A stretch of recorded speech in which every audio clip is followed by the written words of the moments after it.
Haleluya, Shalom Bapak Ibu Saudara. Shalom. Selamat pagi, selamat kita kembali bertemu di dalam nama Tuhan Yesus Kristus. Dan biarlah pagi ini kita merendahkan diri di hadapan Tuhan. Tuhan memimpin, membimbing, mengurapi kita semua pagi hari ini, sehingga kita semua dilawat oleh Tuhan. Masing-masing yang ada di sini, termasuk yang mendengarkan di YouTube, Engkau berkati semuanya. Tuhan memberkati. Haleluya, haleluya. Kita akan masuk di dalam doa. Allah Roh Kudus biarlah memimpin kita pagi ini. Dan saya sambut Bapak Ibu untuk bangkit berdiri.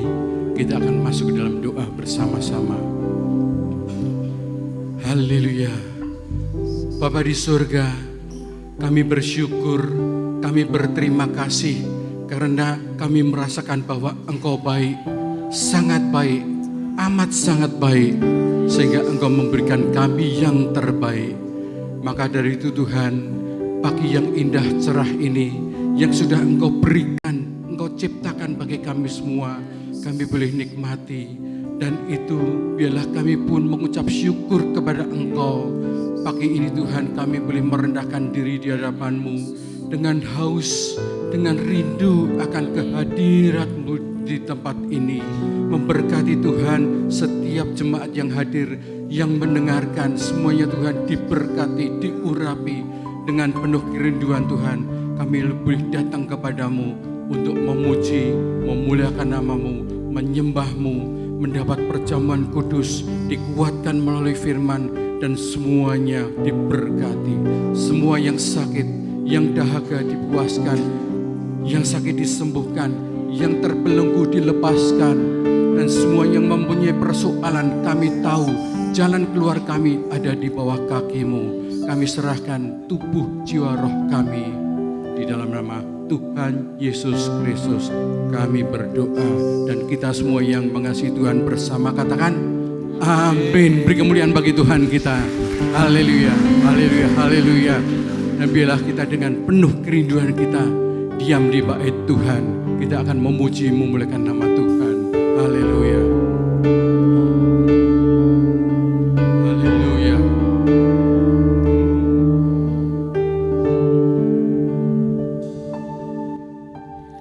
Ku rindu diam di bait-Mu, menikmati anugerah-Mu. Di hadirat-Mu bahagiaku penuh, Yesusku, Kau kerinduanku. Menyembah-Mu, Menyembah-Mu, Tuhan dan Rajaku, memuji-Mu, Yesus kekasih jiwaku, mengikuti-Mu seumur hidupku. Di hadirat-Mu bahagiaku penuh. kembali dari awal pujian ini. Haleluya. Haleluya. Ku rindu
menyembahmu, Haleluya.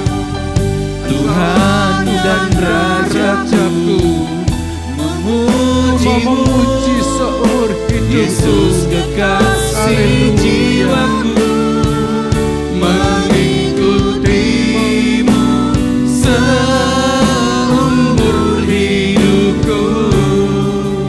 Di hadiratmu bahagiaku penuh. Di hadiratmu bahagiaku penuh. Sekali lagi katakan, Di hadiratmu bahagiaku penuh.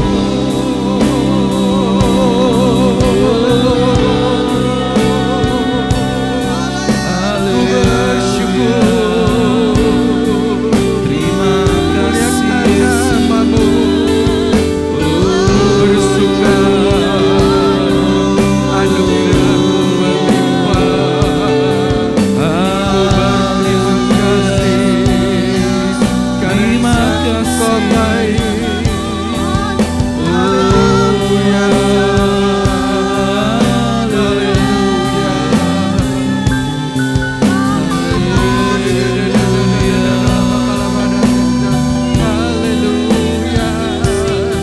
Terima kasih Tuhan. Terima kasih Tuhan. Terima kasih Yesus. Haleluya. Terima kasih Tuhan. Terima kasih Yesus. Tuliskan syukurku buat kemuliaan-Mu. Anugerah-Mu tercurah bagi jemaat-Mu, bagi yang letih lesu dikuatkan. Haleluya.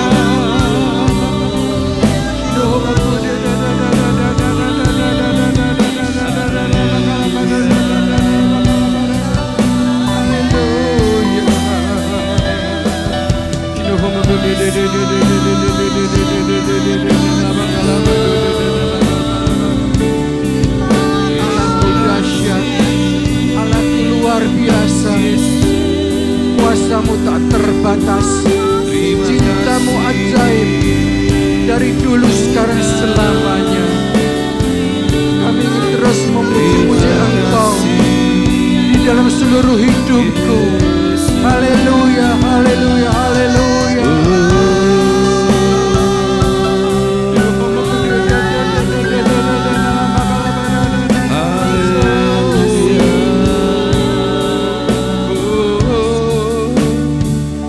Menyembahmu, Tuhan dan Rajaku, memujimu, Yesus kekasih jiwaku, mengikutimu seumur hidupku. Di hadiratmu bahagia. Sekali lagi katakan, menyembahmu, Tuhan dan Rajaku, memujimu, Yesus kekasih jiwaku, mengikutimu seumur hidupku. Di hadiratmu bahagiaku penuh. Selalu bersekutu denganmu,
memuji-muji Engkau di dalam kehidupan kami, di mana Engkau masih memberikan kami kesempatan, dan biarlah kami tidak menyia-nyiakan waktu yang sudah Engkau beri, dan biarlah kami terus memuji-muji Engkau, membangun bait kudus-Nya di tempat ini, karena kami rasakan bahwa Engkau hadir di tengah-tengah kami. Biarlah kami terus bersuka cita, berbahagia bersama Tuhan kita. Haleluya, haleluya, amin. Silakan duduk Bapak Ibu Saudara sekalian. Dan biarlah kita terus puji nama Tuhan kita, nyanyi puji Tuhan, bangun bait kudus-Nya. Haleluya. Haleluya.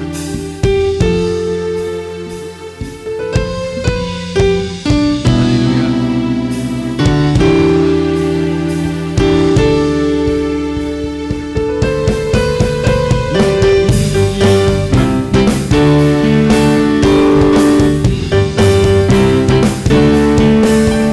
Nyanyi puji Tuhan, bangun bait kudus-Nya. Di tempat ini Yesuslah hadir, kemuliaan Tuhan dinyatakan. Oh, sukacita, bangun bait kudus-Nya. Persembahkanlah seluruh hidupmu bagi kemuliaan-Nya. Anugerah-Mu, Anugerahnya bagiku, kasih-Nya dicurahkan. Sambutlah Dia, Juru Selamat. Bersoraklah, puji Tuhan, bangun bait kudus-Nya. Di tempat ini Yesuslah hadir, kemuliaan Tuhan dinyatakan. Oh, sukacita, bangun bait kudus-Nya. Persembahkanlah seluruh hidupmu bagi kemuliaan-Nya. Anugerahnya bagiku, kasih-Nya dicurahkan. Sambutlah Dia, Juru Selamat. Bersoraklah, bersoraklah, nyanyi puji Tuhan, bangun bait kudus-Nya. Di tempat ini Yesuslah hadir, kemuliaan-Nya dinyatakan. Oh, sukacita, bangun bait kudus-Nya. Persembahkanlah seluruh hidupmu bagi kemuliaan-Nya. Persembahkanlah seluruh hidupmu bagi kemuliaan-Nya. Persembahkanlah seluruh hidupmu bagi kemuliaan-Nya.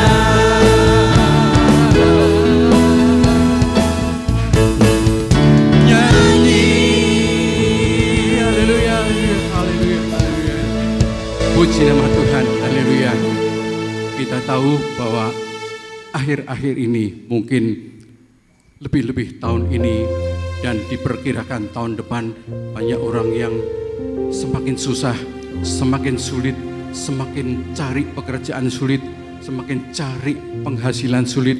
Tetapi ketika kita bertemu Tuhan, Tuhan menjanjikan sesuatu yang indah, sehingga kita suatu saat pasti akan menyatakan alangkah indahnya hidup di dalam Tuhan. Dan bila kita selalu bersukacita dalam Dia mencurahkan berkat yang melimpah untuk kita. Amin Bapak Ibu. Amin. Kita akan berdiri bersama-sama, kita akan nyanyikan pujian ini. Alangkah indahnya.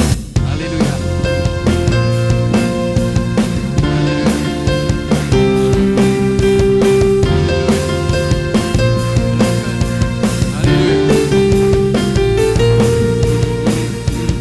Alangkah indahnya hidup di dalam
curahkan berkat yang melimpah. Haleluya.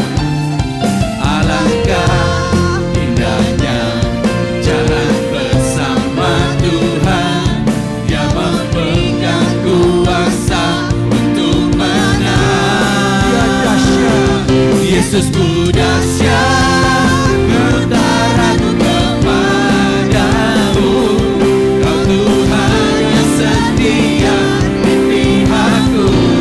Haleluya. Yesus ku dahsyat, tak terbendung kuasamu. Kau yang terhebat, terbesar bagiku. Yesus ku dahsyat, ku tak ragu kepadamu. Kau Tuhan yang setia di pihakku. Haleluya. Yesus ku dahsyat, tak terbendung kuasamu. Kau yang terhebat, terbesar bagiku. Kau yang terhebat, terbesar bagiku. Hebat, terbesar. Kau yang terhebat, terbesar bagiku.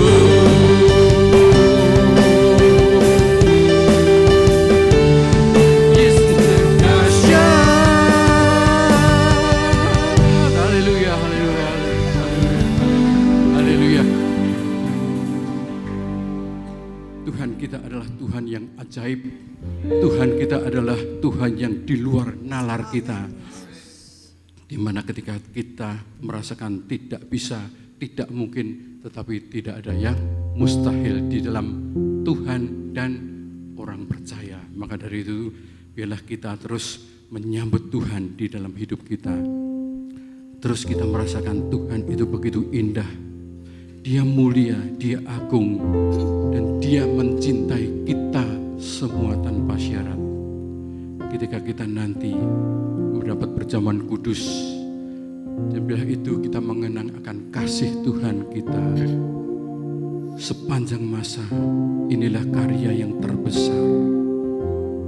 Kita akan naikkan pujian. Dia sungguh indah, Dia Yesus,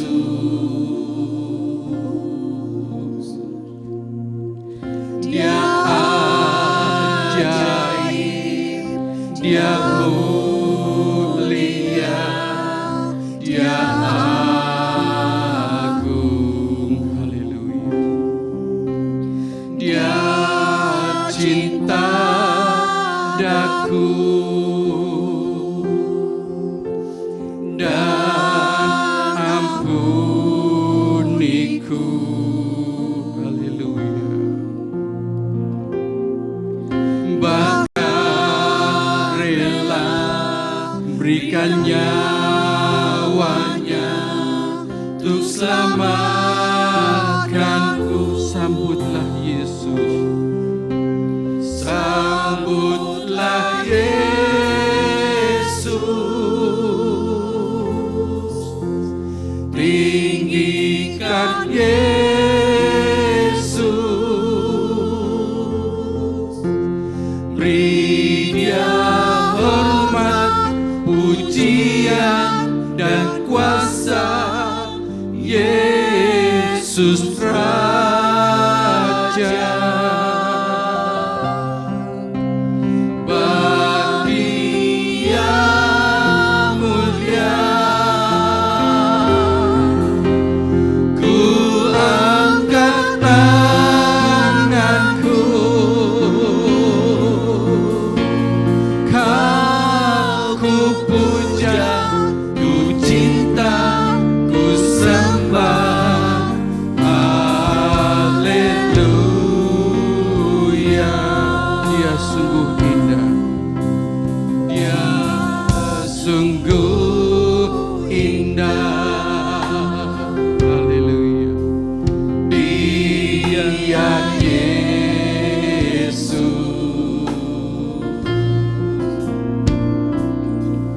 Dia ajaib, Dia mulia, Dia agung, Dia cinta daku, haleluya, dan ampuniku.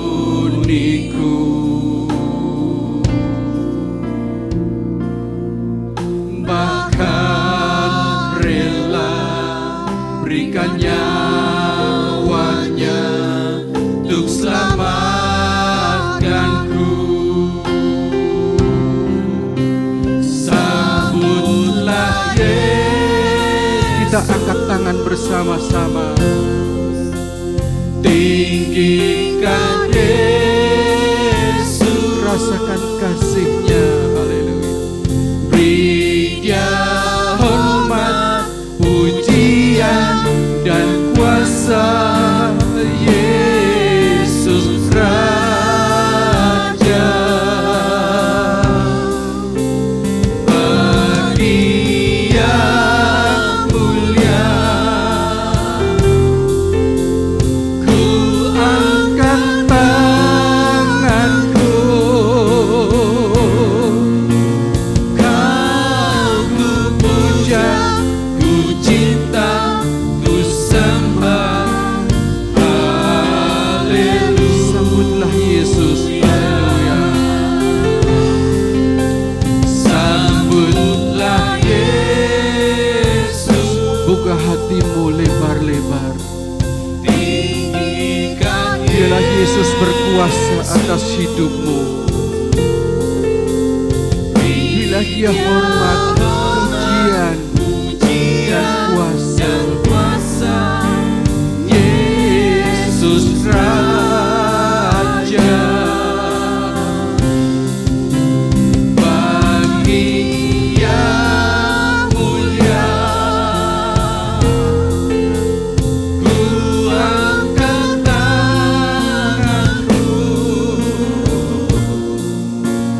Kau ku puja, ku cinta, ku sembah, katakan lagi, sambutlah Yesus, haleluya. Sambutlah Yesus, tinggikan Yesus,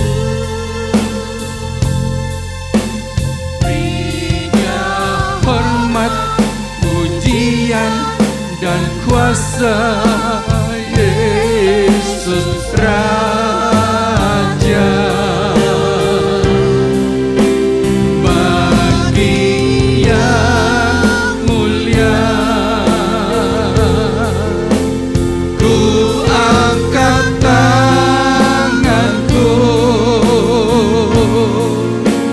Kau ku puja, ku cinta, ku sembah, haleluya.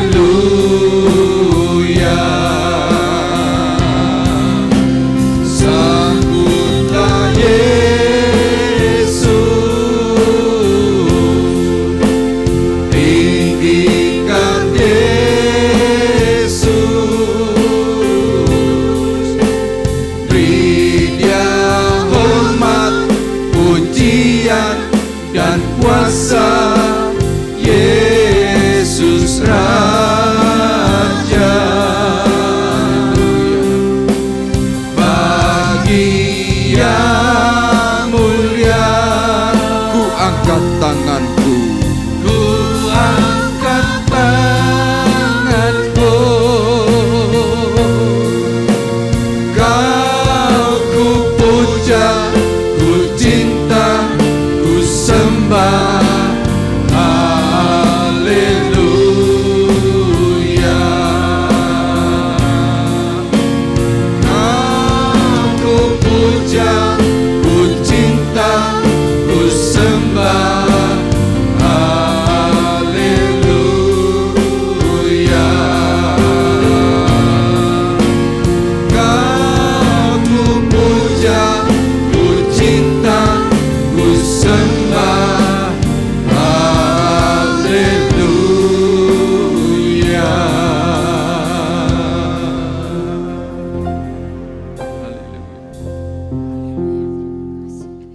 Silakan Saudari Novi berdoa untuk firman Tuhan yang akan diterima. Bapa di dalam surga, pada pagi hari ini Tuhan, biar kami boleh siap memberikan hati kami untuk Engkau ya Tuhan. Engkau sirami kami dengan firman-Mu Tuhan, agar setiap hati kami ini boleh terus bertumbuh dan disiram, bahkan kami boleh menjadi orang-orang yang terus berbuah akan firman-Mu ya Bapa. Berkati seluruh sidang jemaat-Mu, kami semua yang hadir pada hari ini. Tuhan memberkati hati kami, berkati telinga kami, berkati terutama hati kami Tuhan, agar hati kami ini boleh menerima firman-Mu dengan lembut, dan Engkau sendiri yang akan terus memberikan hikmat kepada kami secara pribadi agar kami mengerti akan kebenaran firman-Mu Tuhan. Berkati hamba-Mu yang akan menyampaikan kebenaran firman-Mu, Tuhan sembunyikan di belakang salib-Mu agar kemuliaan Tuhan yang hadir di tengah-tengah kami. Kami yakin dan percaya firman-Mu mengubahkan kami Tuhan. Firman-Mu memberikan kekuatan baru untuk sidang jemaat-Mu Tuhan. Bahkan hari ini kami percaya kami boleh pulang nanti membawa berkat firman-Mu yang mengubahkan hidup kami, keluarga kami, bahkan kehidupan kami Tuhan. Terima kasih Yesus, terima kasih Allah Roh Kudus. Ini waktu-Mu kami berikan hanya untuk Engkau ya Bapa. Hanya di dalam nama Tuhan Yesus kami siap menyambut kebenaran firman-Mu. Setiap kita yang percaya bersama nyatakan amin. Amin. Puji Tuhan, dipersilakan duduk.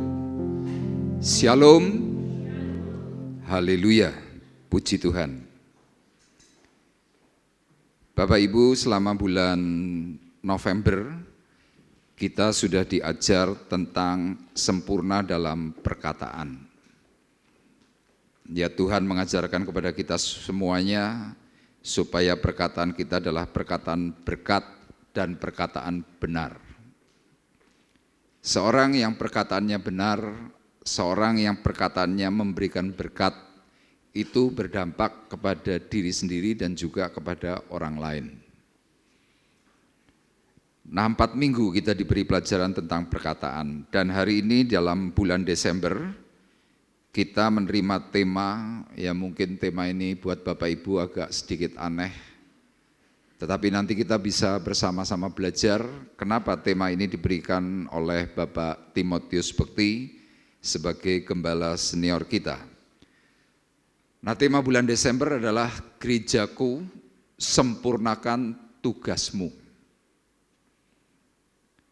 Jadi perkataan ini dikutip melalui surat Kolose pasal 4 ayat 17. Ya, nanti kita akan bersama-sama belajar kenapa kok kita perlu supaya gereja ya sebagai tubuh Kristus itu harus sempurna secara tugas. Nah, kita akan bersama-sama membaca dalam Kolose pasal 4 ayat 17. Ada yang memandu? Ya, Kolose pasal 4 ayat 17. Nanti akan dipandu oleh Saudari Rosa. Kita baca bersama-sama dengan keras satu ayat ini. 2, 3. Dan sampaikanlah kepada Arkipus, perhatikanlah supaya pelayanan yang kau terima dalam Tuhan kau jalankan sepenuhnya. Jadi kalau kita belajar tentang apa atau siapa Jemaat Kolose.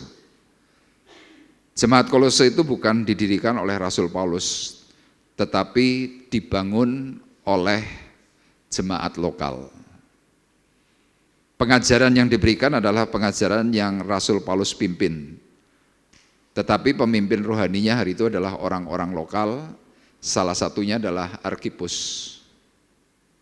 Nah, kenapa Rasul Paulus itu memberikan perkataan, sampaikanlah kepada Arkipus, perhatikanlah supaya pelayanan yang kau terima dalam Tuhan kau jalankan sepenuhnya. Karena hari itu Rasul Paulus mendengar kabar, ya Rasul Paulus ini memberikan surat saat itu dalam kondisi terpenjara di Roma, kemudian dia mendengar kabar yang kurang sedap. Kabar yang diterima adalah apa? Pelayan-pelayan Tuhan di kota Kolose itu sedang mengalami kebimbangan, mengalami yang namanya kemerosotan rohani. Makanya ayat ini berkata, perhatikanlah supaya pelayanan yang kau terima dalam Tuhan kau jalankan sepenuhnya. Jadi hari itu Rasul Paulus melihat, mendengar para hamba Tuhan, jemaat itu mulai ogah-ogahan. Tidak ada gairah, tidak ada keinginan bagaimana caranya memajukan gereja Tuhan.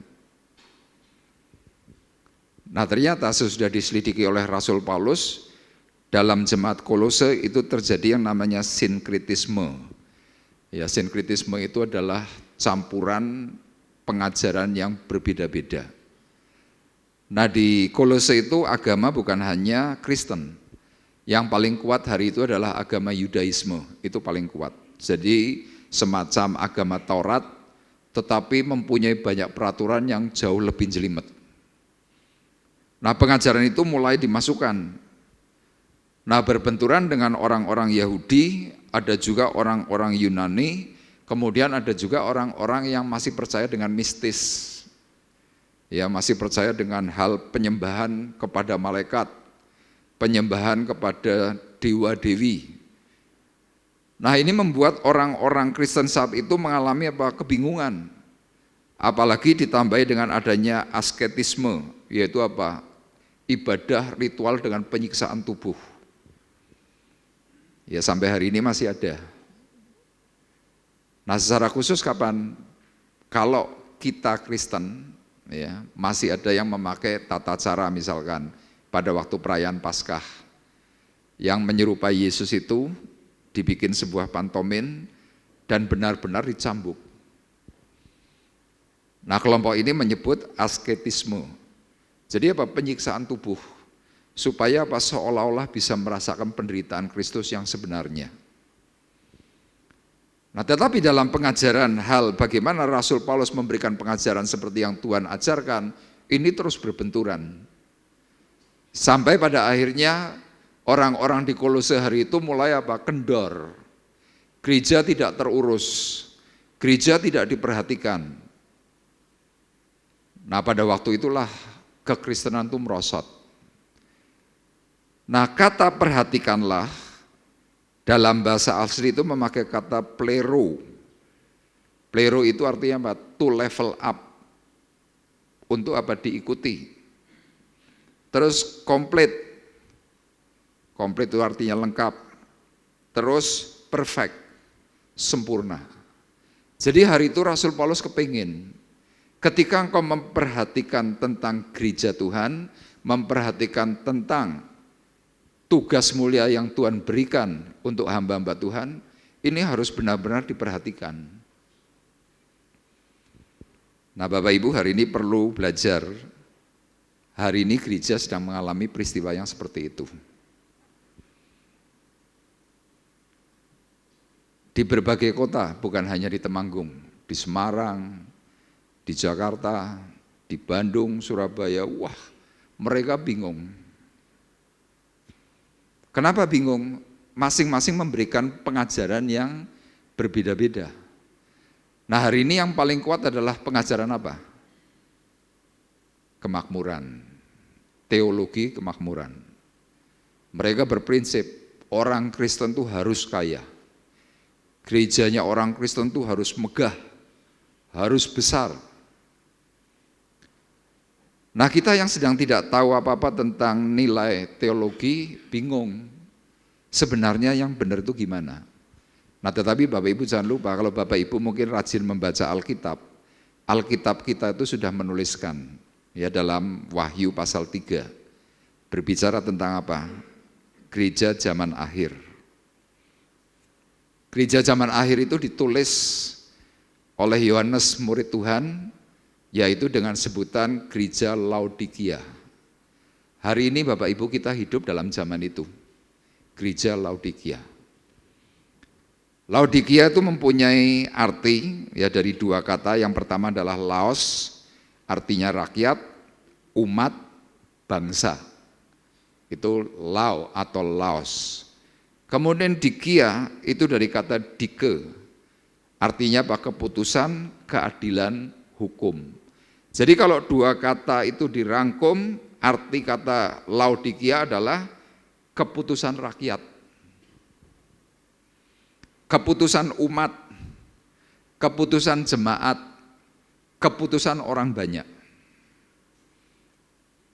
Nah, ketika keputusan orang banyak itu mulai bergulir, kebenaran itu bisa kalah.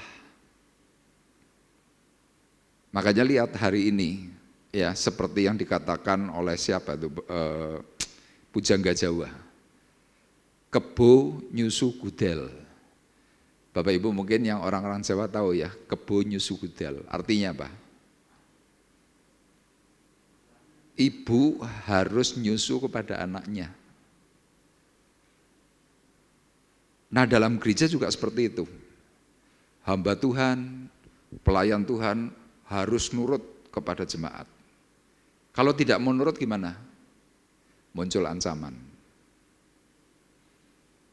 Gereja hari ini sedang dalam masa kritis. Dan Bapak Ibu perhatikan ketika kita kritis secara gereja, yang terjadi apa?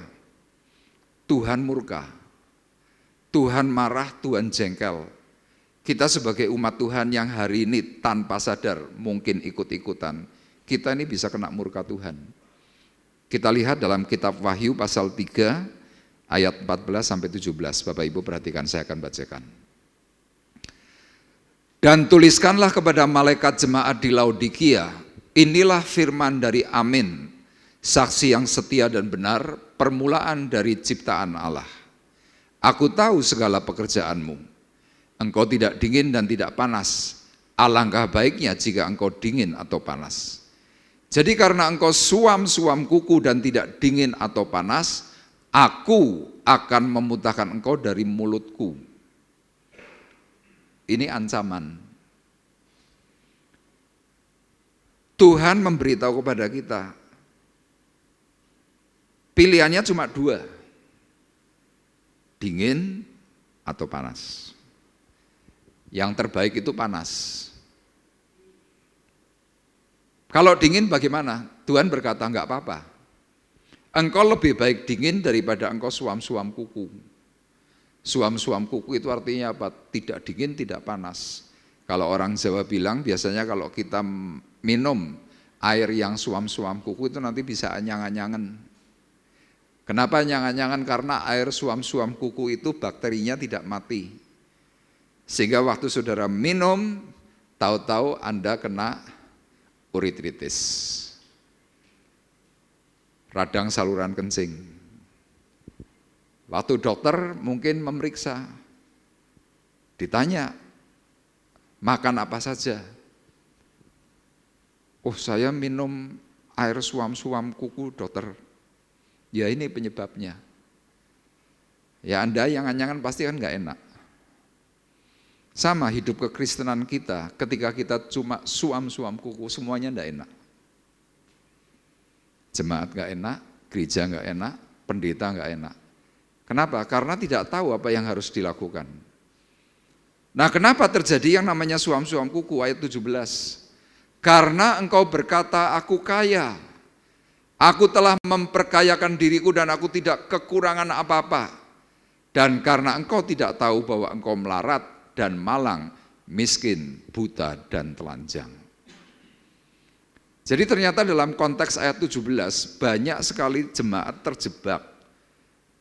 Dipikirnya kalau hidup itu sudah diberkati dengan uang, diberkati dengan materi yang melimpah. Oh, itu artinya tanda berkat dari Tuhan. Tuhan berkata bukan. Si jahat pun bisa memberikan berkat kepada kita, bisa. Makanya di hadapan Tuhan kalau ada orang yang berpikir aku kaya, aku diberkati, aku memperkayakan diri, aku tidak kekurangan apapun. Tuhan berkata, kamu enggak tahu. Yang sebenarnya engkau melarat, sebenarnya engkau malang, sebenarnya engkau miskin, engkau buta, engkau telanjang. Ayat 18 diberi anjuran, belilah daripadaku. Tuhan berkata begitu. Nah Bapak Ibu, hari ini gereja itu sedang masuk dalam kondisi ini. Saya punya rangkuman, ya yang pertama, kondisi Laodikia atau gereja masa kini, kaya secara jasmani. Zaman hari ini kaya secara jasmani itu gimana? Gedung bagus, semuanya oke. Tapi secara rohani miskin. Rohani yang miskin itu tandanya gimana? Tidak punya otoritas yang ilahi. Suam-suam kuku, banyak punya pengetahuan, tapi minim ketaatan. Terus apa lagi yang terakhir? Terlena dengan kenyamanan, jarang berdoa, melayaninya tidak dengan hati, cuma penampilan. Dan maaf kata Bapak Ibu, gereja pun tidak terurus. Kenapa tidak terurus? Karena jemaat merasa bukan urusanku. Nah, ketika jemaat sedang merasa itu bukan urusanku, jemaat dalam posisi yang tidak aman. Kenapa? Jemaat bisa pergi dan datang semaunya sendiri. Kalau lagi cocok, datang. Kalau lagi nggak cocok, pergi. Diatur nggak mau. Jadi kalau Bapak Ibu mengetahui kenapa tema ini kok diberikan oleh Pak Bekti, sempurnakan gerejaku. Karena kita yang di akhir zaman ini memang miris, kita ini sangat-sangat riskan. Dan Bapak Ibu perlu ketahui, kalau Bapak Ibu tidak mau bergerak, gereja itu hancur, gereja itu tidak akan pernah sempurna. Saya pernah tanya kepada Pak Bekti, saya ngomong begini sama Pak Bekti, Om, di usia saya waktu itu saya ngomong kira-kira 5 tahun yang lalu mungkin. Om, di usia saya yang sekarang 55, saya cemburu dengan Om, saya iri dengan Om. Dia tanya, kenapa kamu iri dan kamu cemburu? Iya, saya melihat Om di usia 55 tahun, gerejanya Om ini besar. Jemaat sudah lebih dari 6.000. Tapi kalau seperti saya hari ini dengan usia 55 tahun, jemaat yang tertulis di atas kertas secara administrasi itu jumlahnya 170. Tapi rata-rata hadir 80, 90, maksimal 100. Terus kalau yang seperti itu penilaiannya di hadapan Tuhan bagaimana? Om Bekti manggut-manggut. Dia bilang, Arif, kamu cemburu yang positif itu boleh, bagus.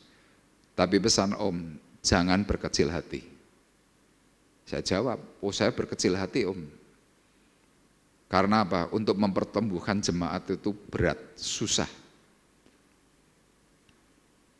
Pak Bekti bilang, gereja itu diibaratkan puzzle. Saudara tahu ya puzzle ya? Pernik-pernik rangkaian dari gambar. Ya saudara misalkan mau beli gambar ini misalkan, puzzle itu dipecah-pecah. Nah mungkin Anda sudah membangun puzzle 97%. Tapi hanya karena kurang beberapa isian, mungkin 2 atau 3. Gambar itu tidak bisa sempurna. Pak Bekti memberikan perkataan begini, kita ini seperti puzzle Arif. Gambar yang Om bangun ini sudah cukup besar, Om hanya ngisi. Juga diisi oleh gereja-gereja lain. Termasuk kamu harus punya semangat. Mungkin kamu cuma ngisi 2 atau 3 puzzle, tetapi tanpa kamu, puzzle itu tidak sempurna. Hari itu saya paham. Makanya di hadapan Tuhan bukan masalah jumlah, tetapi di hadapan Tuhan surat Roma berkatanya apa? Kualitas. Dan hari ini Tuhan kepingin ya melalui gereja kita semuanya berkualitas, katakan amin. Ketika kita punya kualitas apa yang terjadi? Tuhan bisa kirimkan jiwa-jiwa yang baru.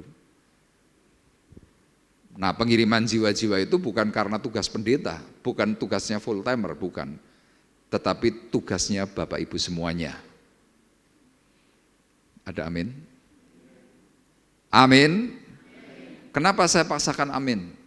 Karena firman Tuhan mencatat, Anda semuanya adalah man of God. Oh, ayatnya ada, nanti saya jelaskan. Nah, kalau kita tahu kedudukan kita, siapa kita di hadapan Tuhan, man of God, kita bangga. Nanti kita bisa bergerak. Tapi kalau kita tidak memahami itu semuanya, ya kita senaknya. Karena merasanya apa? Oh, podo wae. Aku dinggoke atau tidak dinggoke podo wae. Nah, surat Ibrani pasalnya yang ke-11 ayat 39 dan ayat 40 berkata demikian. Ibrani 11. Dan mereka semua, ya pahlawan-pahlawan iman, tidak memperoleh apa yang dijanjikan itu, sekalipun iman mereka telah memberikan kepada mereka suatu kesaksian yang baik. Sebab Allah telah menyediakan sesuatu yang lebih baik bagi kita. Yuk, yang kuning kita baca bersama-sama. 2, 3. Tanpa kita mereka tidak sampai kepada kesempurnaan. Jadi Bapak Abraham, Musa, Nuh, Yusuf, Yakobus, semua rasul yang pernah memimpin gereja, yang pernah menceritakan tentang kebaikan Tuhan, kalau kita enggak bergerak, kehidupan mereka tidak bisa sempurna. Jadi masing-masing kita ini punya yang namanya tongkat estafet. Saudara enggak bisa berkata, Pak, saya mau jadi jemaat biasa saja. Enggak bisa begitu. Kenapa kok enggak bisa? Anda punya estafet. Anda punya anak, Anda punya cucu, Anda punya keluarga. Kalau Anda tidak mau memberikan estafet itu, saya berani pastikan, keluargamu itu akan mengalami kehancuran.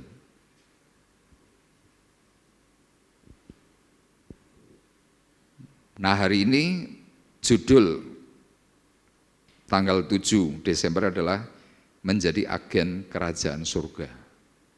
Yuk kita baca bersama-sama. 2, 3. Menjadi agen kerajaan surga.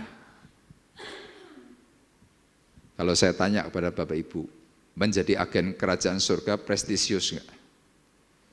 Prestis enggak? Membanggakan enggak? Coba yang bilang membanggakan angkat tangan. Berarti Anda setuju ya kalau Anda jadi agen kerajaan surga, Anda adalah orang-orang yang luar biasa. Amin. Tapi saya mau tanya, kenapa Anda kok banyak yang tidak mau? Kenapa? Karena kita belum tahu. Ketidaktahuan kita membuat kita tidak berminat. Tapi coba nanti kalau Bapak Ibu tahu, pasti minat itu akan tumbuh.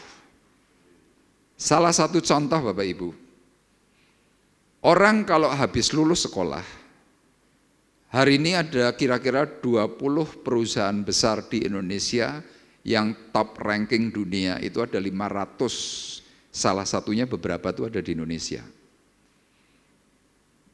Ya, perusahaan itu adalah Freeport. Orang sangat kepingin banget kerja di Freeport. Mereka ingin cari tahu bagaimana caranya masuk Freeport. Dan Anda tahu, Freeport yang lamar berapa? Dalam satu periode pembukaan lapangan kerja. Yang lamar itu kurang lebih 65.000 orang.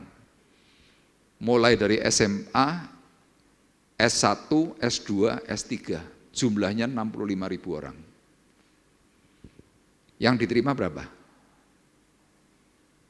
Tidak sampai 5%. Saya membaca cuma 1.400 orang yang diterima. Dan sisanya menanti-nanti kepingin kerja di Freeport. Kenapa? Tunjangannya luar biasa. Gajinya besar.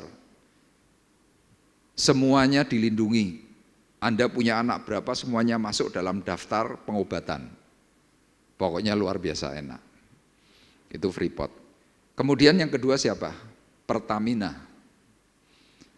BUMN yang bergerak dalam sektor energi. Semua orang kepingin kalau begitu lulus kuliah, tertujunya langsung kepengen kerja di Pertamina. Ahok kerja di Pertamina bayarannya berapa per bulan? Yang lalu loh, 5 miliar per bulan. Orang berlomba-lomba ingin kerja di Pertamina. Kemudian yang ketiga adalah PT Astra International Tbk, top ranking dunia, top 500 dunia. Itu juga sangat-sangat diinginkan untuk orang bisa kerja di sana. Pertanyaan saya begini, kalau tiba-tiba di antara saudara yang sedang membutuhkan pekerjaan, tahu-tahu dari Pertamina atau dari Freeport melayangkan surat, Saudari Rosa, Anda kami tentukan dan kami pilih menjadi karyawan Freeport dan mulai kerjanya besok hari Minggu. Saya mau tanya, langsung hengkang atau tetap bertahan di sini? Hengkang. Jujur aja kan begitu kan? Besoknya lagi Pertamina memberikan surat kepada Novi. 2 minggu lagi Anda langsung masuk ke Jakarta, masuk ke Pertamina Pusat. Anda menerima gaji 300 juta setiap bulan full. Hengkang atau bertahan? Hengkang. Nah sekarang saya mau tanya, Novi, Anda dipilih untuk menjadi agen kerajaan surga. Bertahan sampai mati? Belum tentu.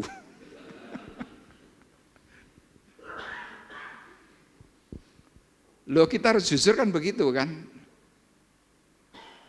Padahal kalau kita menerima menjadi agen kerajaan surga, di mana Tuhan itu sudah menentukan, Tuhan sudah memberikan tawaran, upahnya apa? Komplit. Freeport kapan-kapan bisa runtuh. Kenapa? Bahan dasarnya habis. Pertamina pun hari ini gonjang-ganjing. Kenapa? Banyak masalah. Tapi kalau kita menjadi agen kerajaan surga, firman Tuhan berkata, kerajaan surga adalah kerajaan yang tak tergoncangkan. Tapi pertanyaannya kenapa banyak yang tidak minat? Kenapa anakmu kalau sekolah kok harus jadi dokter? Kenapa harus jadi insinyur? Kenapa harus S3-nya yang sekuler semua? Kenapa tidak ada yang mendaftarkan diri untuk supaya jadi hamba-hamba Tuhan? Jawabannya juga jujur, Pak, hamba Tuhan orang nono duite.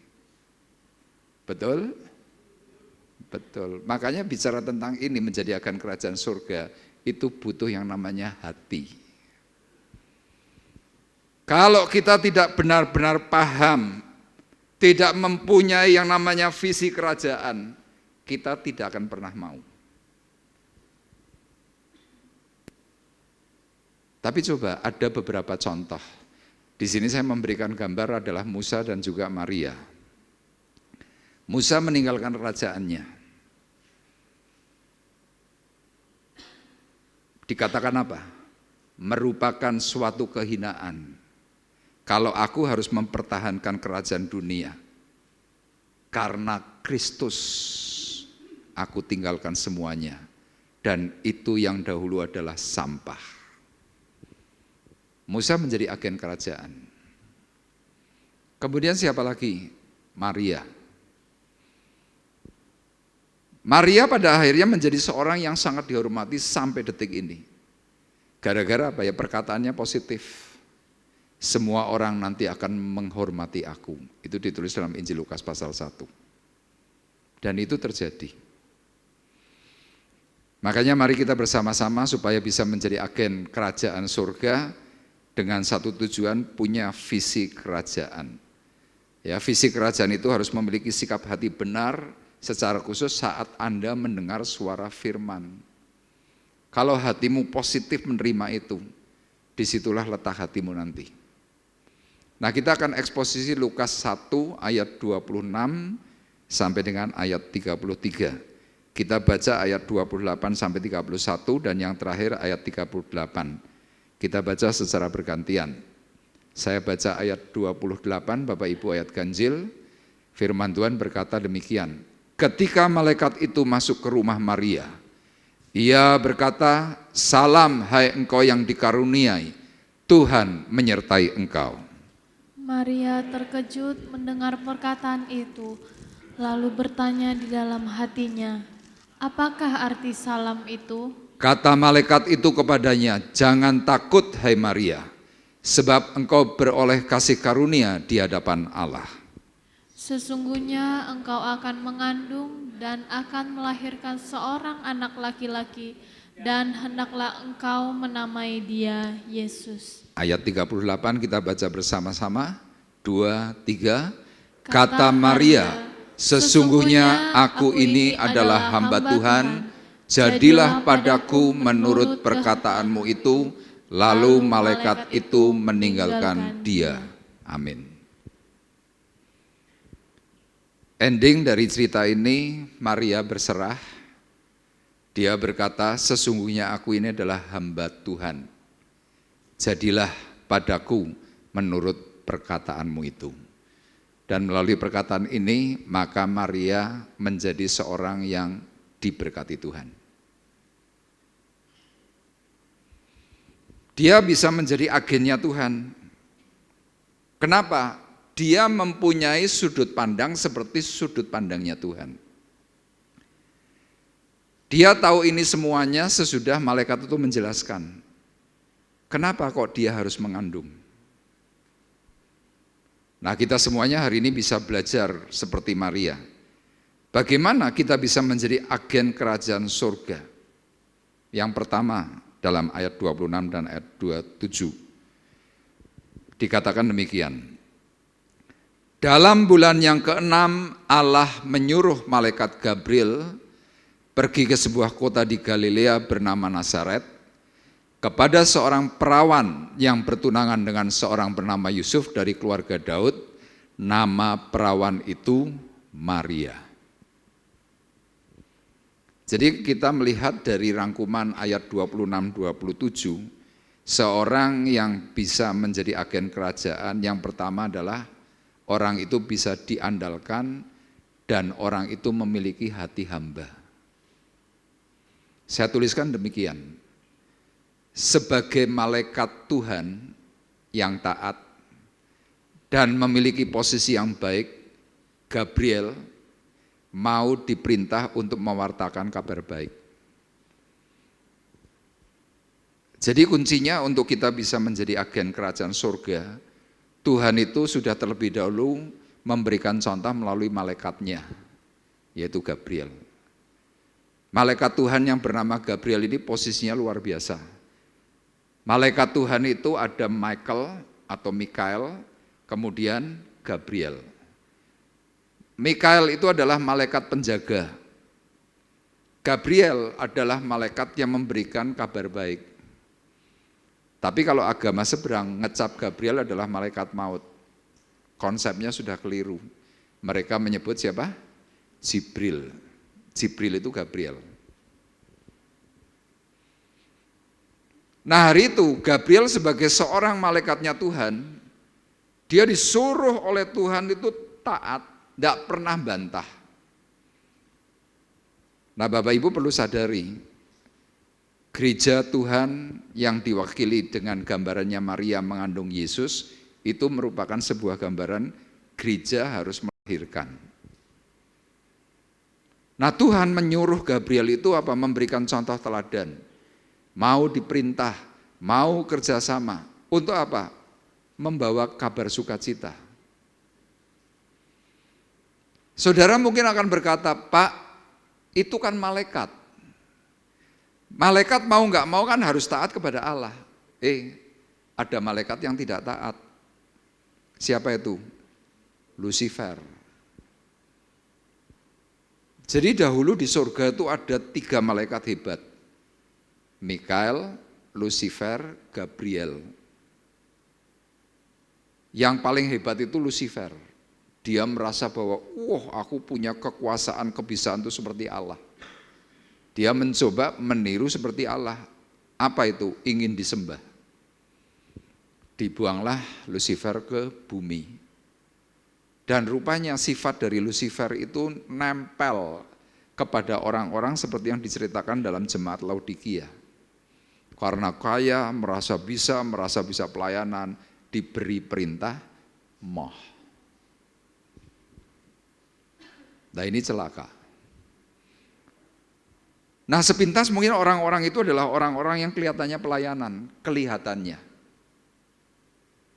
Tapi di hadapan Tuhan orang ini tidak punya nilai. Kenapa? Tidak bisa diandalkan. Orang ini tidak bisa memiliki hati hamba. Padahal pengertian nama Gabriel adalah man of God, itu ditulis dalam surat 1 Timotius 6 ayat 11. Perhatikan.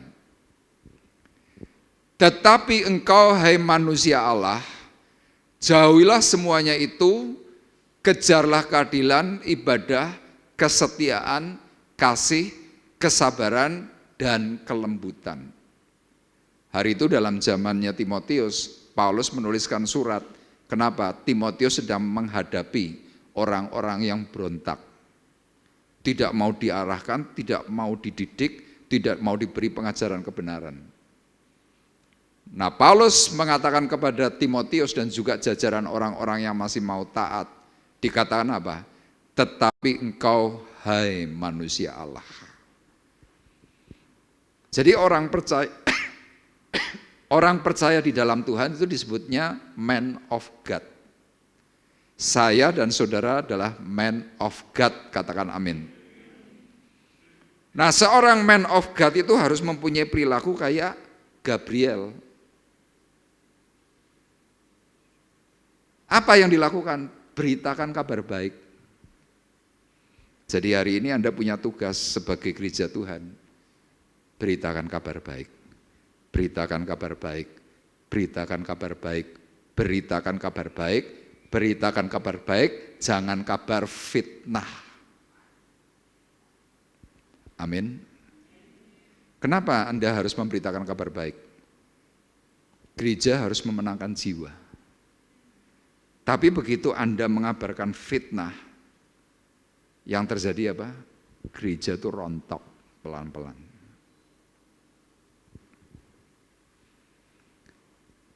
Nah, kata Galilea ya yang ditulis, pergi ke sebuah kota di Galilea. Itu kalau di dalam Injil Matius pasalnya yang keempat ayat 15, kata Galilea itu ternyata mempunyai arti apa? Wilayah bangsa-bangsa lain. Jadi kita hamba-hamba Tuhan, kita pelayan Tuhan, kita jemaat Tuhan yang disebut dengan man of God, itu harus memberitakan kepada bangsa-bangsa lain. Detik itu ada di kota Nazaret.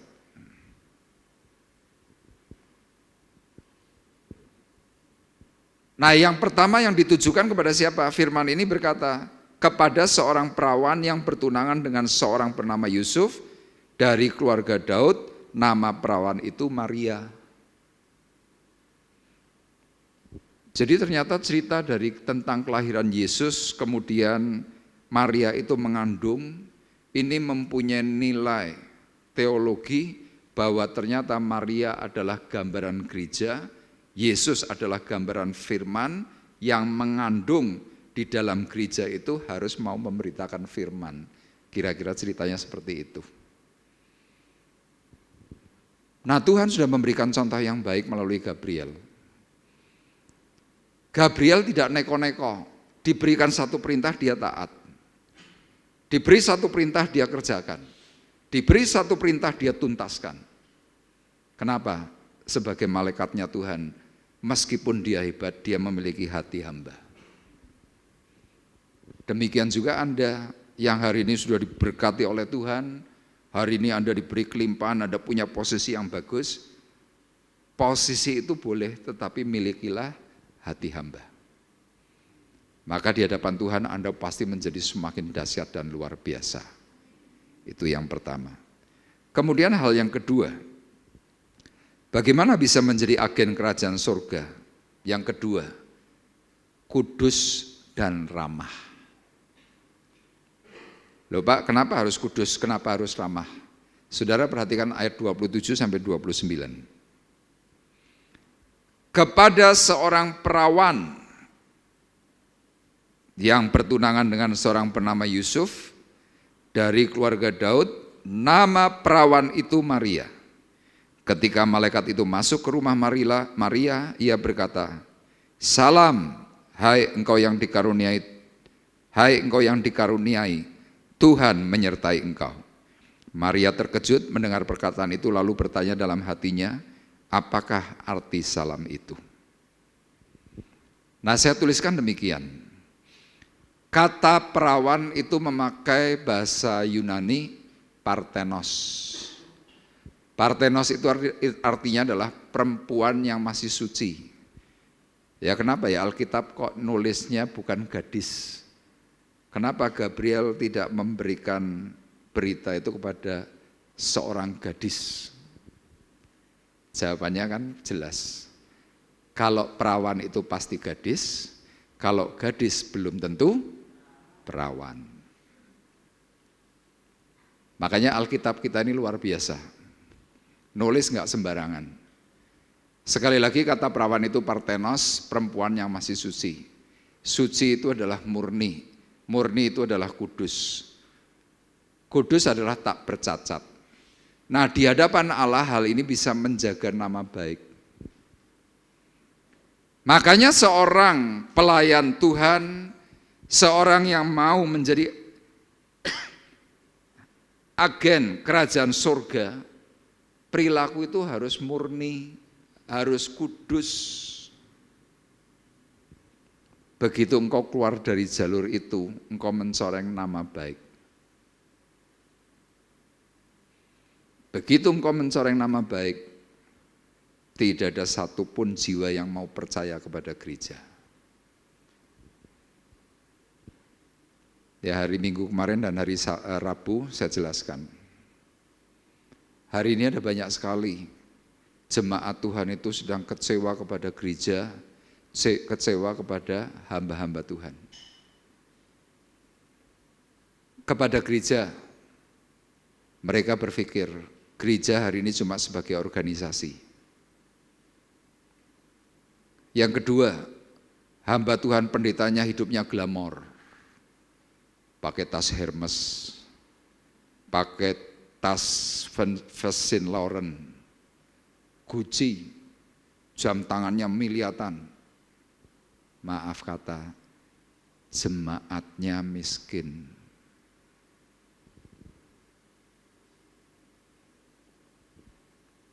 Tidak memiliki yang namanya kemurnian hati. Makanya jemaat bubar.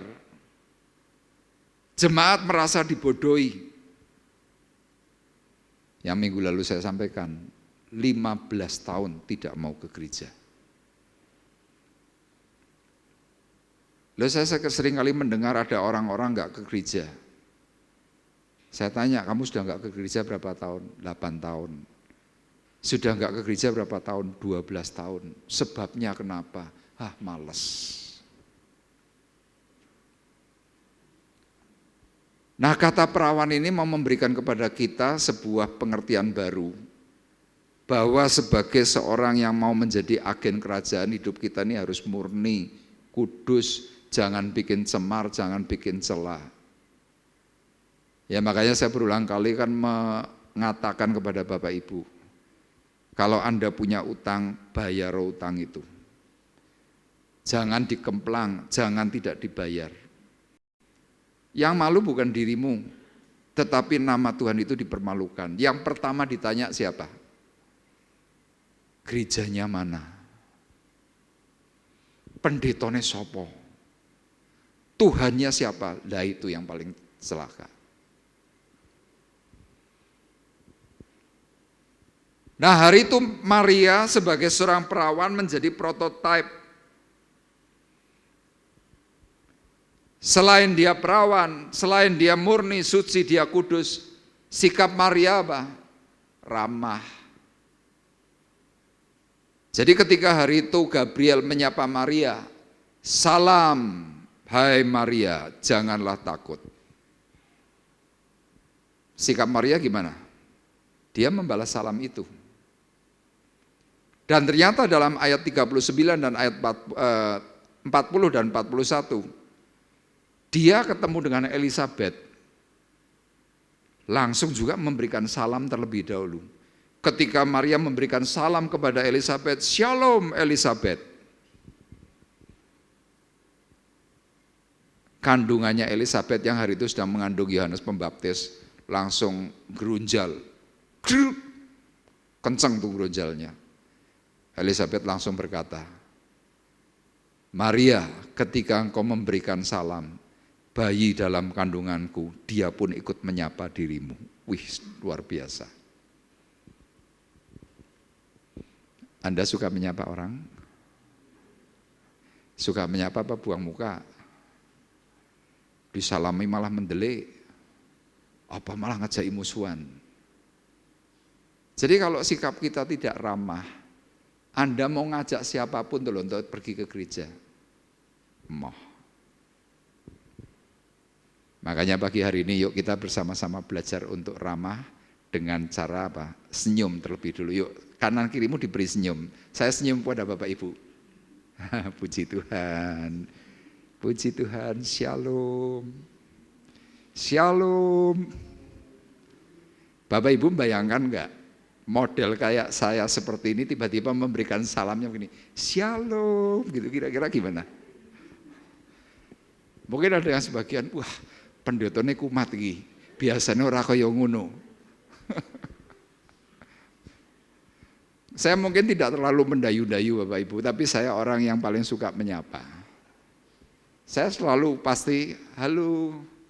Kalau anak kecil, tas dulu, tas. Selalu. Kadang-kadang gini, high five. Lo sudah high five, sudah salam, sudah salaman, sudah say hello aja. Kadang-kadang diajak ke gereja aja masih nolak.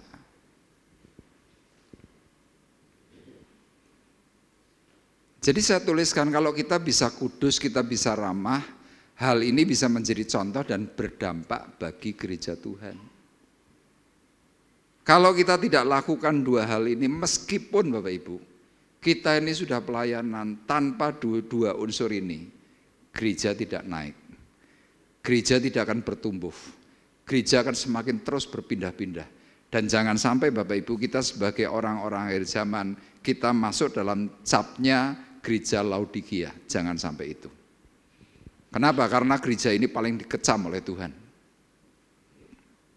Ya, itu yang kedua dan yang terakhir, ketiga. Bagaimana bisa menjadi agen kerajaan surga? Yang ketiga ini paling berat. Rela berkorban. Apa saudara? Rela berkorban. Kita lihat ayatnya 30 dan 31. Kenapa saya katakan ini rela berkorban? Kata malaikat itu kepadanya, "Jangan takut hai Maria, sebab engkau beroleh kasih karunia di hadapan Allah. Sesungguhnya engkau akan mengandung dan akan melahirkan seorang anak laki-laki, dan hendaklah engkau menamai dia Yesus." Maria sebagai seorang yang diberi tawaran untuk bisa menjadi agen kerajaan surga, dia rela korban. Korbannya bagaimana? Itu dalam ayat 31. Sesungguhnya engkau akan mengandung dan akan melahirkan. Kalau kita mengambil saja kata mengandung, ibu-ibu saya tanya, Bu, meteng enak apa enak? Sing ngomong enak angkat tangan. Loh, tadi ada suara tapi enggak berani angkat tangan. Meteng enak apa enak? Ora enak, itu betul. Kenapa enggak enak? Hormonmu berubah. Anda yang waktu belum hamil, ayu, berat badannya tadinya mungkin 50 kilo. Begitu meteng yang terjadi apa? 69 kilo, 75 kilo. Istri saya dulu waktu hamil, dia nambahnya kalau nggak salah 27 kilo. Waktu nikah masih berat badannya 50, berapa? 55. Oh 51 malah komplain dia. 51 tambahi 27 kilo. Hampir 80 kilo metong ini. Wajahnya bengkak. Hidungnya yang seperti ini, dhisik kaya terong, budine minta ampun. Orang bilang, anakmu mesti lanang. Bener lanang. Mengandung itu gak enak. Orang mengandung itu jadi sensitif. Ya dulu saya kalau dekat dia gini, minggir, ojo cedak-cedak. Lu nyapot cedak bojone dhewe ora entuk, mambumu apek, amis. Saya diusir-usir loh sama dia. Saya mikir tak ambung dulu, lu saya normal. Terus karena dia terus ngomong gitu, saya bilang, irungmu sing orang genah ki. Itu hormonal. Terus apa lagi? Orang hamil itu sumuk. Ya sudah pakai AC, sudah pakai kipas angin, panas kipas-kipas terus. Terus apa lagi? Banyak sekali hal yang tidak enak kalau kita tahu mengandung. Tidak enak. Makanya wanita kalau ditawari suruh hamil lagi kan mau. Tapi ngerti-ngerti meteng. Lah terus piye? Dua anak-anak ya, mah. Meteng. Saben dina padu karo bojone, ngerti-ngerti anake 5. Lho piye to ki? Ini lo mengandung. Nah, mengandung itu berat. Apalagi seperti Maria, seorang perawan tahu-tahu hamil. Nah, ini merupakan sebuah gambaran Bapak Ibu. Seorang yang mau dipakai oleh Tuhan sebagai gereja. Gereja yang mengandung untuk melahirkan jiwa. Itu harus tahan dengan omongan orang. Maria tuh begitu ketahuan hamil, apa komentar orang? Jinah, dituduh. Pembohong, wah macam-macam itu komplit. Sama di dalam gereja kan seperti itu. Gereja itu pasti banyak tuduhan. Gereja itu pasti banyak fitnah. Gereja itu pasti banyak penilaian. Kenapa? Ya karena mengandung tadi. Penilaian dari orang yang tidak tahu apa-apa tetapi orang itu melihat. Kemudian mengandung apa lagi? Harus tanggung beban. Ya ibu-ibu kalau hamil itu kan kira-kira kan begini. Jalannya bisa gini enggak? Kan enggak bisa. Melaku udah mesti dadi gini.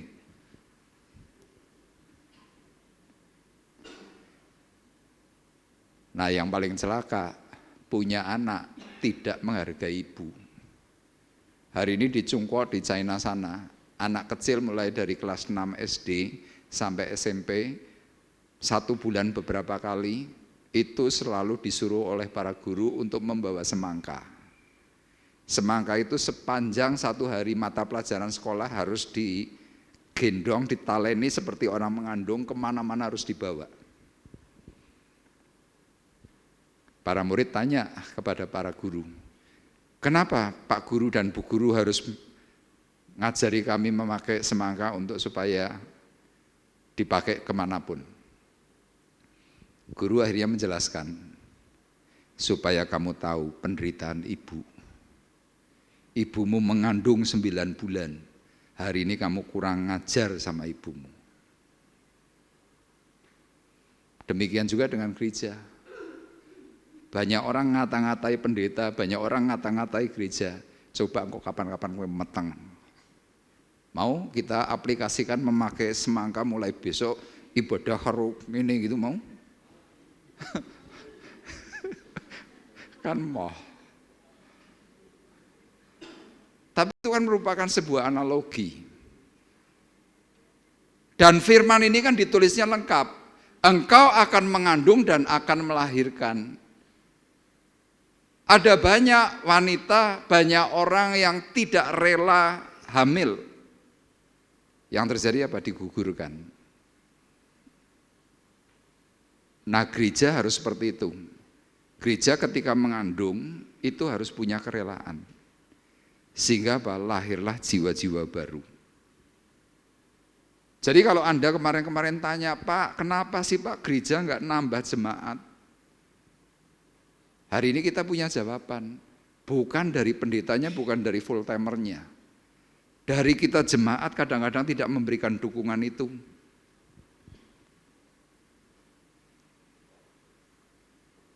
Yang lalu saya ngomong sama Pak David, saya curhat kepada beberapa orang secara khusus yang panitia Natal dan juga waktu itu beberapa orang yang kumpul dengan saya. Saya bilang begini, ini saya curhat kepada Bapak Ibu.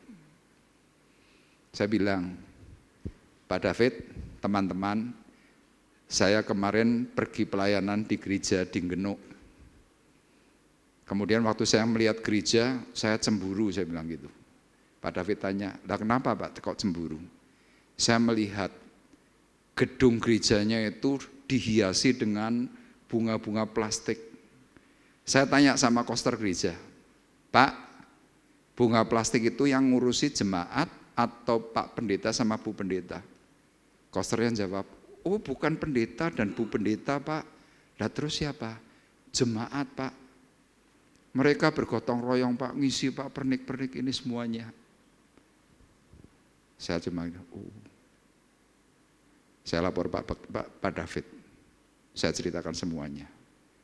Saya langsung bilang, Mbok Yao yang sekarang dengar curhatan saya, mulai hari ini gereja ini kan bukan gerejanya Pak Arif, bukan gerejanya Pak Bekti, tetapi gerejanya jemaat. Amin.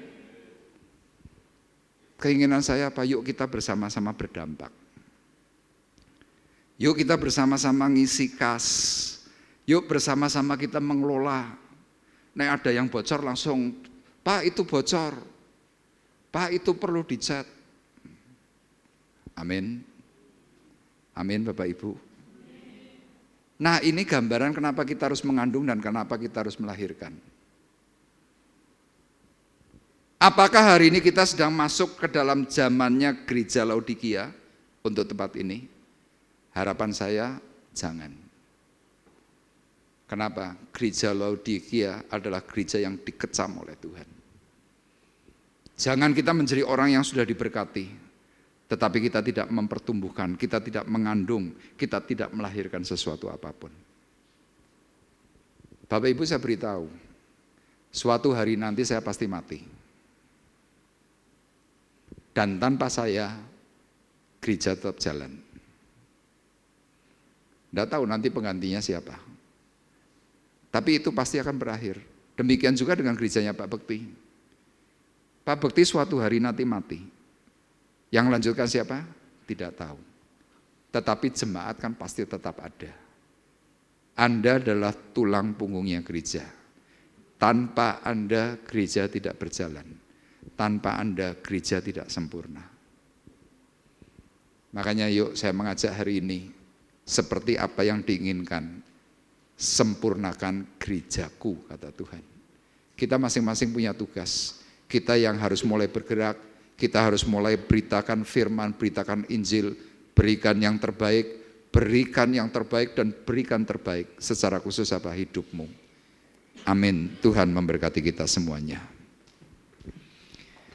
Kita sebentar akan menerima roti dan anggur perjamuan kudus dan kita akan menaikkan satu pujian, Ku rindu diam di bait-Mu. Haleluya.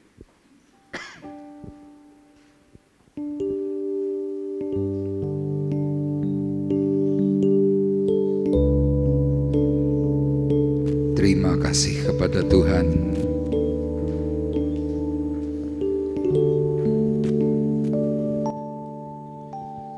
Ku rindu diam di bait-Mu, menikmati anugerah-Mu, di hadirat-Mu,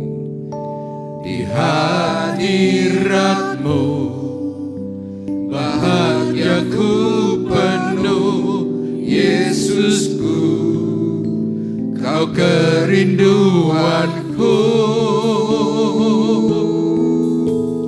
Ku rindu diam di bait-Mu, menikmati anugerah-Mu,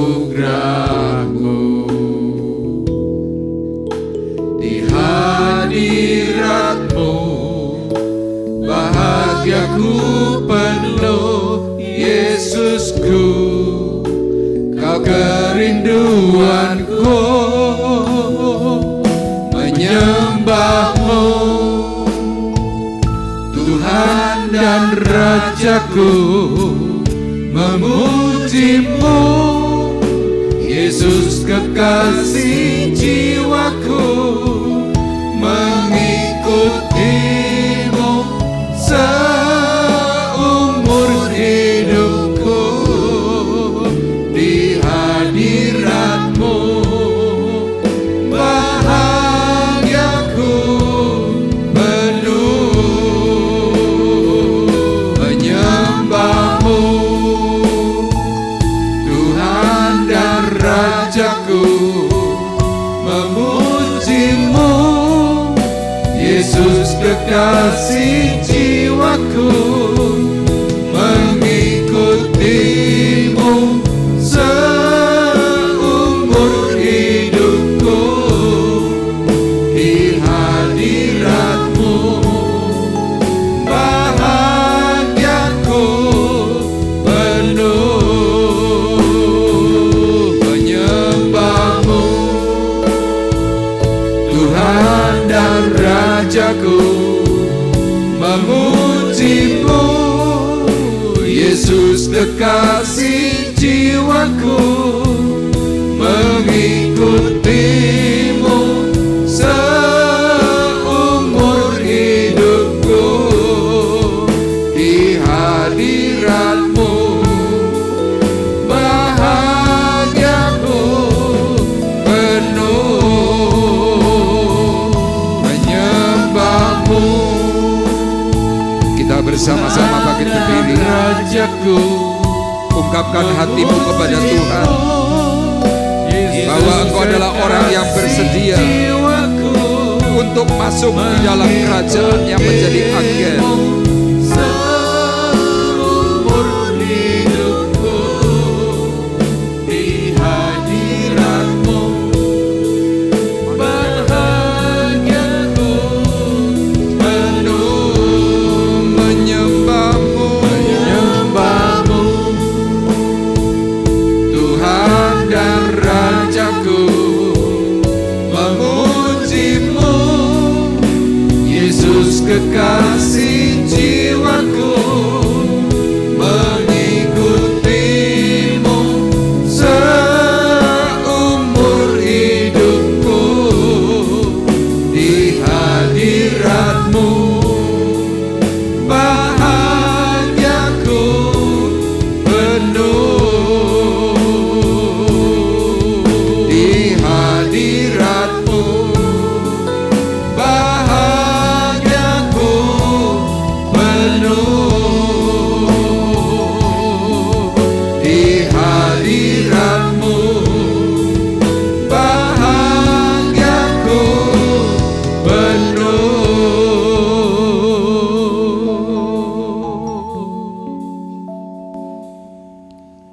Kami diingatkan bahwa gereja Tuhan bertumbuh karena sidang jemaat yang bergerak.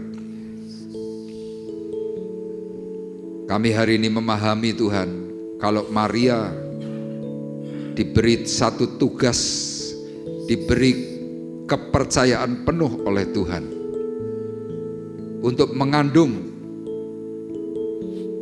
Di sini kami tahu ada satu nilai rohani yang dalam. Perlu satu pengorbanan besar. Perlu pembayaran harga. Perlu untuk berani menanggung beban. Bahkan rela sakit. Itu semuanya Tuhan untuk mempersiapkan jalan bagi Tuhan. Dan kami tahu pada akhirnya Maria memperoleh upah yang besar. Dan hari ini kami juga percaya, ketika kami melakukan dengan benar, kami mau mengambil sebuah komitmen baru di hadapan Tuhan, untuk mau menjadi agen kerajaan surga yang mulia. Hari ini kami berkata kepada Tuhan, Tuhan, aku mau pakai hidupku, pakai segala sesuatu yang aku punya untuk kemuliaan-Mu. Hari ini adalah hari zaman akhir, waktu dan kesempatan yang daripada Tuhan itu semakin mendesak. Suatu hari kelak Tuhan akan bertanya kepada kita semuanya, apa yang sudah kau perbuat? Hari ini Tuhan ungkapkan hatinya kepada kita semuanya, agar kita mengambil satu bagian yang benar. Gerejaku, gereja Tuhan, sempurna. Dan melalui kami Tuhan, semuanya bisa terwujud. Karena tangan kasih Tuhan yang ajaib menopang dan menolong kami semuanya. Terima kasih Tuhan. Hari ini berita kebenaran firman-Mu kami mau teguhkan dengan sebentar kami akan menerima roti dan anggur perjamuan. Saya mengundang untuk petugas untuk bisa tampil ke depan. Dan kita tetap dalam hadirat Tuhan. Tuhan, kami bersyukur kalau hari ini kami diberi satu mandat, diberi satu kembali kepercayaan untuk kami boleh mengambil bagian seperti halnya Maria, diberi satu tawaran yang mulia. Hari ini Tuhan, kami merespon dari setiap apa yang Tuhan katakan. Dan kami mau meteraikan dengan roti dan anggur perjamuan, supaya kami terus mengingat Tuhan pun sudah berkorban bagi kami. Untuk itu Tuhan berkati roti dan anggur perjamuan, kuduskan, sucikan. Kuduskan, sucikan untuk semua petugas. Berkati untuk sidang jemaat. Mereka menerima impartasi yang terbaik dari pelayan-pelayan Tuhan di tempat ini. Pengudusan daripada Tuhan memerdekakan. Pengudusan daripada Tuhan menolong. Pengudusan daripada Tuhan memberkati. Terima kasih. Kami siap menyambutnya dengan ucapan syukur di dalam nama Tuhan Yesus Kristus. Haleluya. Bapak Ibu dipersilakan kembali duduk.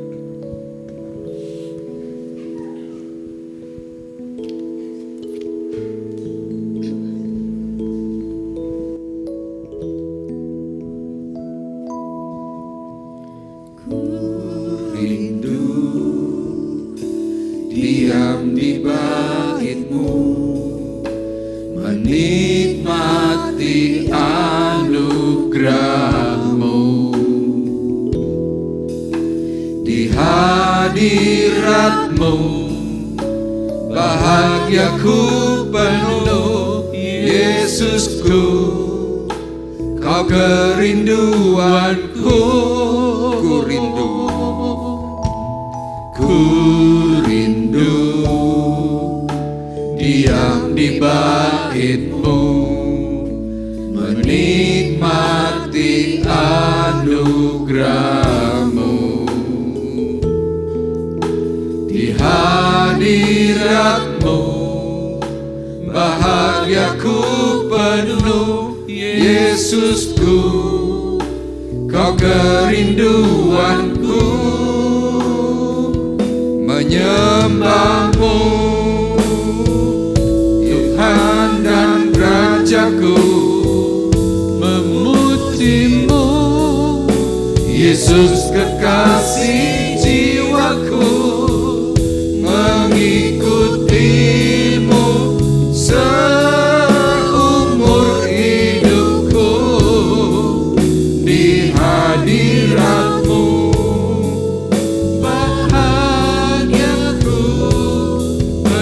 menyembah-Mu.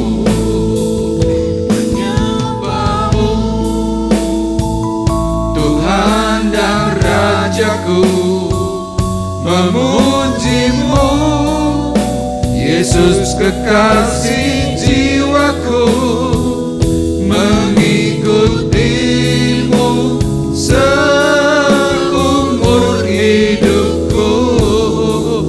Di hadiratmu bahagiaku penuh. Di hadiratmu bahagiaku, Di hadiratmu bahagiaku penuh.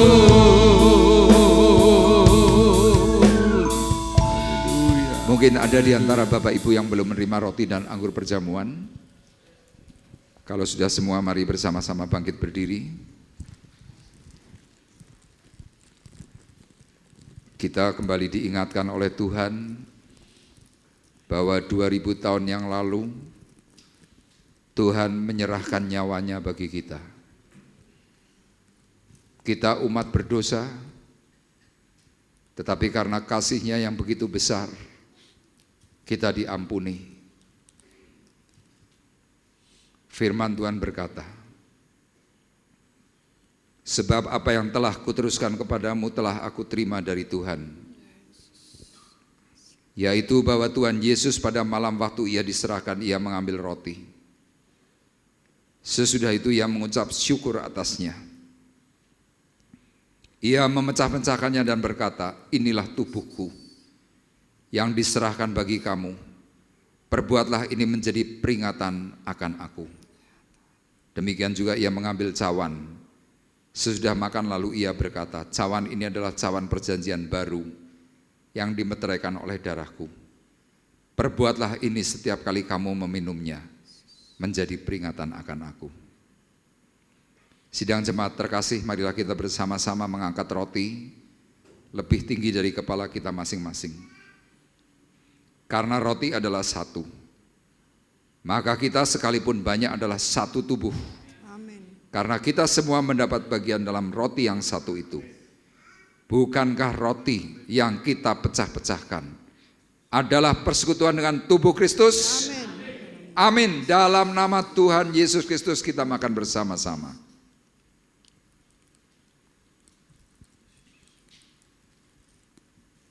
Haleluya. Dan mari kita angkat cawan berkat lebih tinggi dari kepala kita masing-masing. Firman-Nya berkata, bukankah cawan pengucapan syukur yang atasnya kita ucapkan syukur adalah persekutuan dengan darah Kristus? Amin. Dalam nama Tuhan Yesus Kristus kita minum bersama-sama.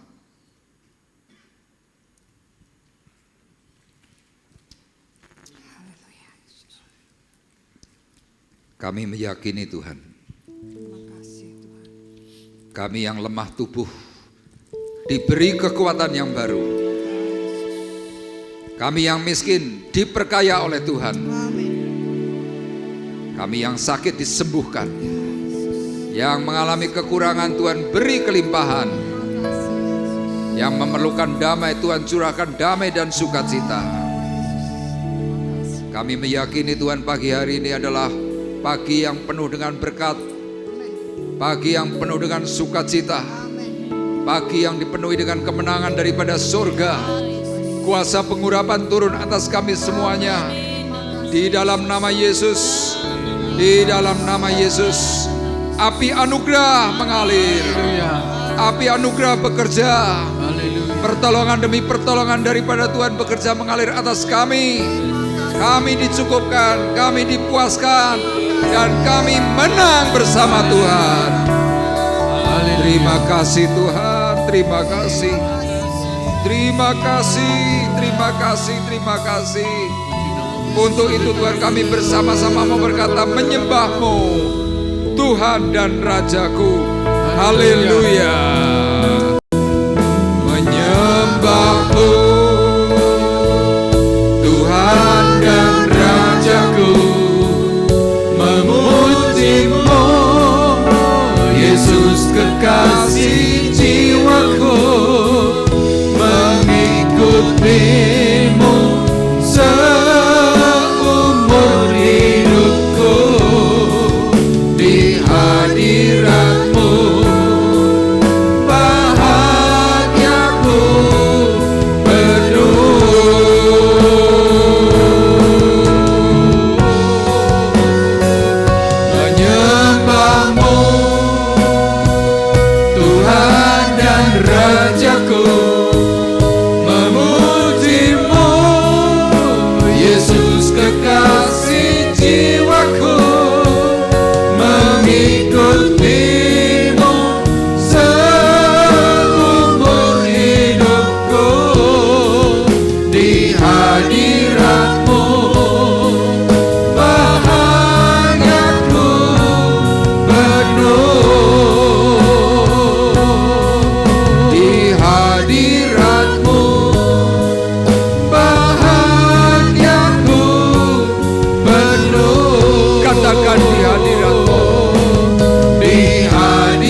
kesempatan kami boleh memuji, kesempatan kami mempermuliakan nama-Mu. Terima kasih. Dan sebentar Tuhan, kami hendak memberikan korban syukur yang terbaik. Oleh karena itu Tuhan, berkati seluruh sidang jemaat Tuhan. Berkati Tuhan mereka yang memberi, berkati yang belum sempat memberikan yang terbaik, dan berkati juga Tuhan untuk petugas kolektan yang menjalankannya. Kami menyerahkan Tuhan semuanya dalam tangan kasih-Mu, di dalam nama Tuhan Yesus Kristus. Haleluya. Amin. Amin. Dipersilakan duduk, saya serahkan. Kita akan lanjutkan pujian kita. Bapak Ibu masih semangat? Amin. Masih mau memuji nama Tuhan? Kita akan nyanyikan more. Silakan anak-anak sekolah minggu bisa maju ke depan, kita nyanyi bersama-sama. I want more.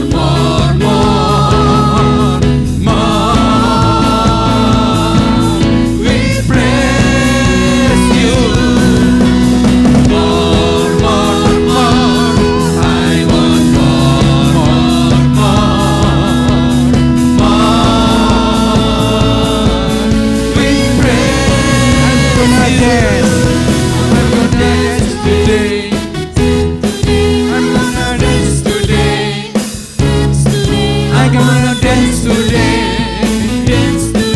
Because of Jesus, I'm gonna dance today. Saya sambut Bapak itu untuk bangkit berdiri bersama-sama.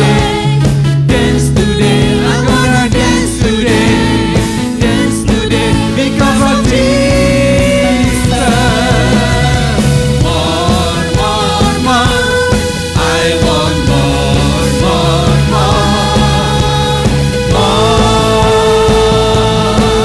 We praise you.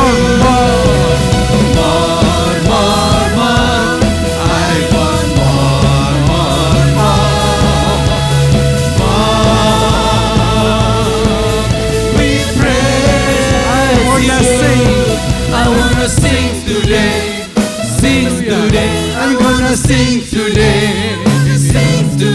I'm gonna sing today. Because of Jesus, I'm gonna sing today. I'm gonna sing today.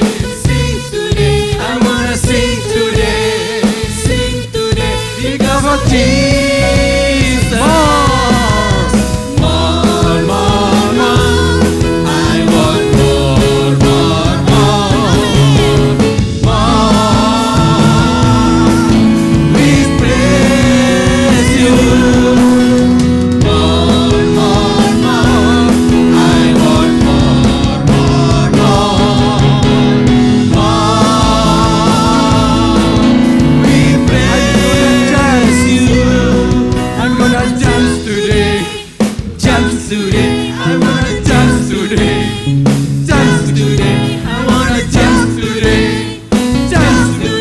Because of Jesus, I'm gonna dance today.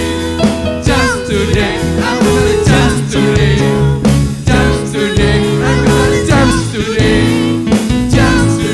Because of Jesus. More. I want more.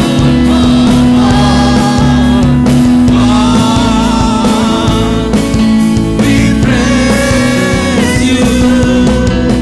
More. I want more. We praise you. We praise you. We praise you. Haleluya, puji Tuhan. Haleluya. 26 tahun. Ya, panjang umurnya, sehat badannya, dan diberkati oleh Tuhan. Amin. Puji Tuhan, dan kita akan bersama-sama mengakhiri perjumpaan ibadah kita pagi hari ini, dan kita akan berdoa kembali. Saya undang untuk Bapak Ibu bangkit berdiri. Terima kasih Tuhan untuk berkat-Mu. Terima kasih untuk kasih setiamu. Terima kasih untuk pertolongan. Terima kasih untuk segala sesuatu yang Tuhan sudah berikan. Hari ini Tuhan kami sudah datang beribadah. Hari ini kami sudah mempermuliakan nama-Mu. Dan kami mempercayai Tuhan, berkat Tuhan turun atas kami. Yang mengalami sakit, yang tidak bisa hadir, Tuhan sembuhkan dan Tuhan menolong. Memberkati mereka satu persatu Tuhan. Bahkan gereja-Mu Engkau berkati. Sidang jemaat-Mu Engkau berkati. Pekerjaan kami Engkau berkati. Tuhan, kami juga memberkati akan anak-anak kami yang bersekolah di luar kota maupun di dalam kota. Cukupkan semuanya, sehingga mereka Tuhan boleh melihat kasih dan pemeliharaan-Mu ajaib. Kami juga bersyukur Tuhan untuk setiap kebutuhan gereja dalam Natal. Engkau juga mencukupkan dengan cara yang ajaib. Kami terus berdoa Tuhan supaya Engkau limpahkan berkat, sehingga kami boleh berkata, Tuhan ajaib, Tuhan dahsyat, Tuhan luar biasa. Terima kasih. Kami juga berdoa Tuhan untuk saudara kami David yang berulang tahun. Tuhan kiranya menolong, memberkati. Tuhan tolong dengan usaha pekerjaan. Tuhan tolong untuk setiap pelayanan, sehingga David boleh melihat kebaikan Tuhan terus mengalir dalam hidup keluarganya. Terima kasih Bapa di surga. Dan sebentar kami akan berpisah. Sekarang Tuhan, kami mengangkat hati kami, mengangkat tangan kami di hadapan Tuhan. Sidang jemaat Tuhan terkasih, mari bersama-sama kita pulang dengan membawa berkat, membawa damai sejahtera, membawa kasih karunia Tuhan Yesus Kristus. Di dalam persekutuan Roh Kudus, Tuhan memberkati engkau dan melindungi engkau. Tuhan menyinari engkau dengan wajah-Nya dan memberi engkau kasih karunia. Tuhan menghadapkan wajah-Nya kepadamu dan memberi engkau damai sejahtera. Mulai dari pagi hari ini sampai Maranatha datang yang kedua kali. Di dalam berkat nama Tuhan Yesus Kristus, kami berdoa dan mengucapkan syukur kami.